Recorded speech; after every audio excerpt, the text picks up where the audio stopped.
இப்போ இந்த கிரேவிக்கு நம்ம ஃப்ரெஷ்ஷாக மசாலா அரைக்க போகிறோம். அதுக்கு ஒரு பேனில் ட்ரை ரோஸ்ட் பண்ணிக்கலாம். பட்டை, கிராம்பு, ஏலக்காய், கொஞ்சமாக கல்பாசி, கொத்தமல்லி விதை, 1 டேபிள் ஸ்பூன் சோம்பு, ஒரு 3/4 டேபிள் ஸ்பூன் சீரகம், 1 டேபிள் ஸ்பூன் மிளகு,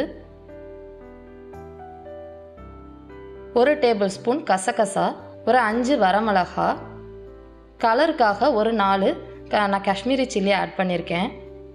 எல்லாத்தையுமே நம்ம ட்ரை ரோஸ்ட் பண்ணிக்கலாம்.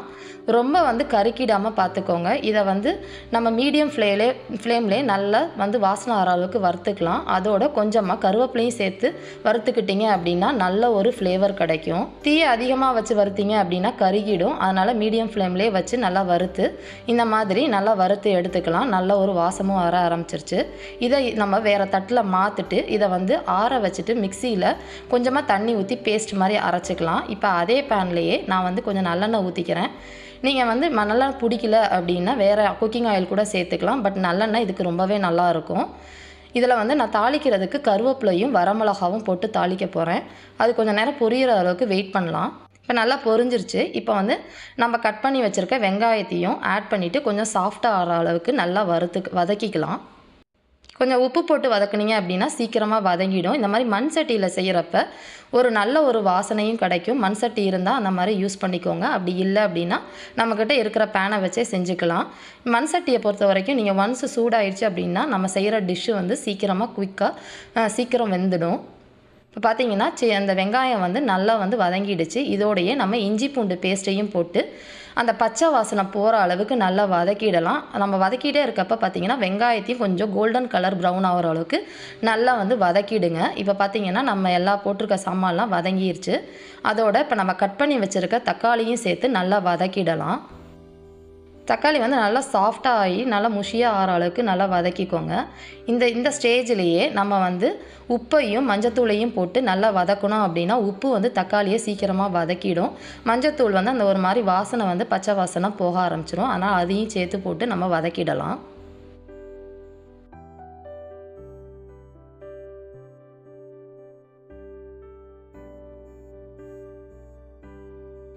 இப்போ ஓரளவு நம்ம தக்காளி சாஃப்ட் ஆயிருச்சு. இந்த ஸ்டேஜில் நம்ம ஃப்ரெஷ்ஷாக பேஸ்ட் அரைச்சி வச்சுருக்கோம் இல்லையா, மசாலா பேஸ்ட்டு, அதையும் போட்டு நல்லா வதக்கிடுங்க. அப்போ இந்த மசாலா நல்ல மசாலா, தக்காளி, வெங்காயம் எல்லாம் நல்லா ஒன்று சேர்ந்து நம்ம ஆயில் பிரிஞ்சு அந்த மசாலா பார்த்திங்கன்னா பேஸ்ட் கன்சிஸ்டன்சிக்கு வர ஆரம்பிக்கும். அந்த அளவுக்கு நல்லா வதக்கிக்கலாம். அடுப்பை ரொம்ப ஹை ஃப்ளேமில் வச்சு செய்யாதீங்க, மசாலா அடி பிடிக்க ஆரம்பிச்சிடும். இப்போ பார்த்தீங்க அப்படின்னா நம்ம ஆயில் பிரிஞ்சு மசாலா பேஸ்ட் கன்சிஸ்டன்சிக்கு நல்லா வந்துருச்சு. இப்போ நம்ம மேரினேட் பண்ணி வச்சுருக்க சிக்கனையும் ஆட் பண்ணிக்கலாம். இந்த சிக்கன் நம்ம கிரேவி செய்கிறதுக்கு முன்னாடி நல்லா வாஷ் பண்ணிவிட்டு கொஞ்சமாக மஞ்சத்தூள், உப்பு, லெமன் ஜூஸ் போட்டு ஒரு அரை மணி நேரத்துக்கு முன்னாடியே ஊற வச்சுக்கிட்டிங்க அப்படின்னா சிக்கன் நல்லா சாஃப்டாக இருக்கும். ஒரே ஒரு டிப்பு, நீங்கள் லெமன் ஜூஸ் ஊற்றிட்டீங்க அப்படின்னா ஒரு 30 நிமிஷத்துக்குள்ளே நீங்கள் சிக்கனாக சமைக்கணும். தயிர் ஊற்றிக்கிட்டீங்க அப்படின்னா ஒரு 2லேருந்து 3 மணி நேரம் மேரினேட் ஆகலாம். இந்த டிப்ஸை நீங்கள் ஃபாலோ பண்ணிங்கன்னா சிக்கன் நல்லா சாஃப்டாக வரும்.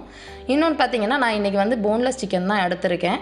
என் பசங்க போன்லெஸ் சிக்கன் பிடிக்கும், அதனால நான் எடுத்திருக்கேன். பட் இந்த கிரேவிக்கு போன் உள்ள சிக்கன் யூஸ் பண்ணிங்க அப்படின்னா அது ஒரு டேஸ்ட் ரொம்பவே நல்லாயிருக்கும். இதுக்கு தேவையான அளவு உப்பு போட்டுக்கலாம். நம்ம சிக்கனை போட்டோன்னே தண்ணி எதுவும் ஊற்றிட வேண்டாம். இந்த மசாலாவோடையே நல்லா மிக்ஸ் ஆகிற அளவுக்கு வதங்கணும். அப்படின்னா நம்ம போட்டிருக்க சிக்கனில் நல்லா மசாலா, உப்பு, காரம் எல்லாம் நல்லா இறங்கிடும். தண்ணி ஊற்றுனீங்க அப்படின்னா ஒரு மாதிரி சலசலன்னு ஆகிடும். அதனால் இந்த மசாலா கிரேவியோடையே நல்லா வதங்குற அளவுக்கு வதக்கிடலாம். கொஞ்சம் நேரம் மூடி வச்சிங்கன்னா அந்த சிக்கன்லேருந்தே கொஞ்சம் தண்ணி வர ஆரம்பிக்கும். அதனால் ஒரு 5 நிமிஷம் கழித்து பார்த்தீங்க அப்படின்னா அதுலேருந்து நல்லா தண்ணி அந்த மசாலா கொஞ்சம் தண்ணி ஆகிருக்கும். இதை கொஞ்சம் அப்பப்போ இந்த மாதிரி மிக்ஸ் பண்ணிக்கோங்க. இல்லாட்டி நம்ம போட்டிருக்க மசாலா சாமான்லாம் பார்த்திங்கன்னா கீழே அடி பிடிக்க ஆரம்பிச்சிரும். நான் வந்து இன்றைக்கி செமி கிரேவி கன்சிஸ்டன்டில் இந்த சிக்கன் செய்ய போகிறேன். அதனால் நான் இந்த சிக்கனில் வர தண்ணியை வச்சு இதை வந்து நான் குக் பண்ண போகிறேன். அப்படியே நான் மூடி போட்டு குக் பண்ணாலும் அப்பப்போ இதை எப்படி வந்து கிளறிக்கிட்டே இருந்தால் மட்டும்தான் அடி பிடிக்காமல் இருக்கும். சப்போஸ் நீங்கள் ஒயிட் ரைஸோடையோ இட்லியோட இந்த மாதிரி சர்வ் பண்ண போகிறீங்கன்னா இந்த ஸ்டேஜில் கொஞ்சமாக தண்ணி ஊற்றிக்கோங்க. தண்ணி ஊற்றிட்டு இந்த மசாலாலேருந்து நல்லா ஆயில் வந்து வெளியில் வந்திருக்கும். சிக்கனும் நல்லா வெந்திருக்கணும். நான் இப்போ போட்டிருக்க சிக்கன் பீஸ் பார்த்திங்கன்னா ஒரு 15லேருந்து 20 நிமிஷத்தில் வெந்துடும். அதோட நான் வந்து இந்த தண்ணியிலேயே இதை வந்து வேக வச்சுருக்கேன் நான். இப்போ பார்த்திங்கன்னா ஆயில் நல்லா வந்து வெளியில் வர ஆரம்பிக்குது. சிக்கனும் ஓரளவு நல்லா வதங்கிடுச்சு. நான் தண்ணி ஊற்றாமையே இப்போ இந்த சிக்கன்லேருந்து எவ்வளோ தண்ணி வந்திருக்குங்கிறத நீங்கள் பார்க்கலாம். இப்போ நம்ம ஊற்றிருக்க ஆயிலாம் வெளியில் வர ஆரம்பிச்சிருச்சு.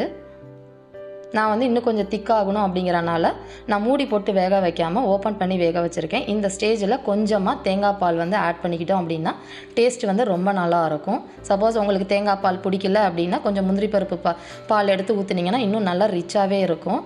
இல்லை நம்ம ரெண்டுமே ஊற்ற வேண்டாம் அப்படின்னா அந்த கிரேவி கன்சிஸ்டன்சியில் எடுத்தாலும் நல்லாயிருக்கும். இப்போ நம்மளோட கிரேவி ரெடி ஆகிடுச்சு. அதை வந்து நம்ம கருவேப்பிலை கொத்தமல்லி போட்டு தூவி இறக்கிடலாம். இறக்குறதுக்கு முன்னாடி ஒரு அரை எலுமிச்சம்பழத்தை எடுத்து இதில் புழிஞ்சிட்டு மிக்ஸ் பண்ணி அடுப்பை ஆஃப் பண்ணிவிடுங்க. எலுமிச்சம்பழம் ஜூஸ் ஊற்றுனதுக்கு அப்புறமா சிக்கன் வந்து வேக வைக்கக்கூடாது. நம்ம போட்டிருக்க சிக்கன் ரொம்ப ஹார்டாக ஆரம்பிச்சிடும். இது ஒரு டிப்ஸு.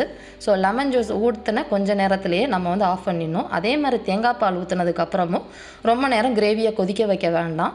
ஒரு 5 நிமிஷம் கொதித்து நம்ம மசாலாவோட மிக்ஸ் ஆனதுக்கப்புறமா நம்ம கிரேவியை வந்து ஸ்டாப் பண்ணிடணும். இப்போ நம்ம இந்த கிரேவி ரெடி ஆயிடுச்சு. நான் இன்றைக்கி இதை வந்து பிரியாணியோட சாப்பிட போகிறோம். இந்த பிரியாணி இதை வந்து இன்னும் கொஞ்சம் தண்ணியாக்கிக்கிட்டிங்க இட்லி தோசையோடு சாப்பிட்லாம். பரோட்டாவோட சாப்பிட்றப்ப ரொம்ப நல்லாயிருக்கும். இதே அளவுகளோட இந்த கிரேவியை செஞ்சு பார்த்துட்டு உங்கள் கமெண்ட்டை வந்து போஸ்ட் பண்ணுங்கள். இப்போ நம்ம இதை சர்வ் பண்ணிடலாம்.